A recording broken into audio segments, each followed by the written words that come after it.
Have you ever dreamt about building your own home? For the right people, using a self-build mortgage could be the way to do this. And in this video, we're going to break down exactly how they work. Let's go. So, in simple terms, a self-build mortgage is like a normal mortgage, but the main difference is that the money you borrow is given to you in stages as the build develops, rather than all at once to buy your house. I'm going to keep the figures simple for this video and say in this case that we've found a plot of land that we like that's going to cost us £200,000. This land has planning permission for a house, and after costing it up, the build is going to cost us a further £200,000. This gives us effectively a purchase price of £400,000, and it's this figure that we use like a normal purchase. It's this figure that we use in relationship to our deposit as well. Let's say we have £80,000 ready for our deposit, meaning that we would need to borrow £320,000 to help purchase the rest of the land and build the property. Now, it's worth mentioning here that you can do this with as little as a 5% deposit. Now that's 5% of the land cost and build cost combined. But like any mortgage, criteria and affordability get easier the bigger deposit and the lower LTV that you have. The self-build mortgage will happen in stages. In stage 1, the lender will look to release enough money for you to purchase the land and fund stage 1 of the build. Stage 1 might consist of getting the services to the property and digging the footings.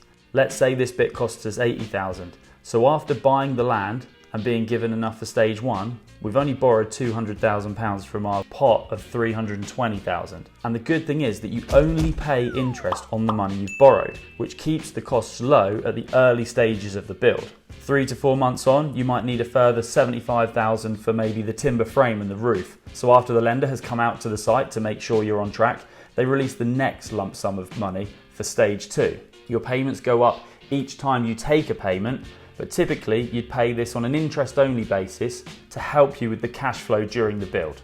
If you get to the end of the build and didn't need the full amount, you'd simply just not pay interest on the money not borrowed. Once completed, you'll need the property signed off by all the necessary people. And once it's valued as a completed house, you are then able to switch from a self-build mortgage to a traditional residential mortgage, and you'll have a chance to switch from interest only over to a repayment mortgage as well. You'll usually have the choice to stick with your self-build lender and just pick a new product, or have your broker shop around for you to find the best deal based on the money that you've borrowed and the new value, usually giving you a much more favourable loan to value and better products to choose from. Now, other things to remember.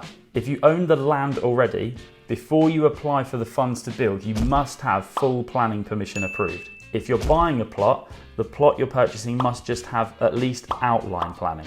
Also, if you have enough funds to start the build, or maybe just fund the first stage at least, you can borrow the money after each stage, rather than before, which will usually mean slightly better rates from the lender. These are either called advanced payments or arrears payments. The property will also need to have followed all the relevant regulations, have the relevant insurances and a suitable warranty. The majority of lenders want to see a new build have a warranty for them to be able to lend, so this is very important.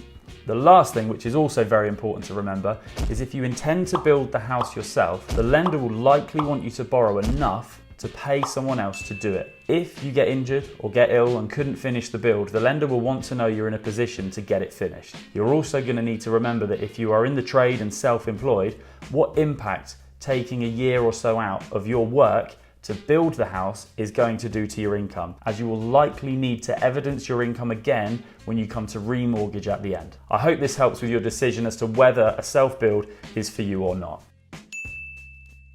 There are plenty of other details involved with mortgages which we'll be covering off in future videos, so make sure you follow the page for more mortgage content.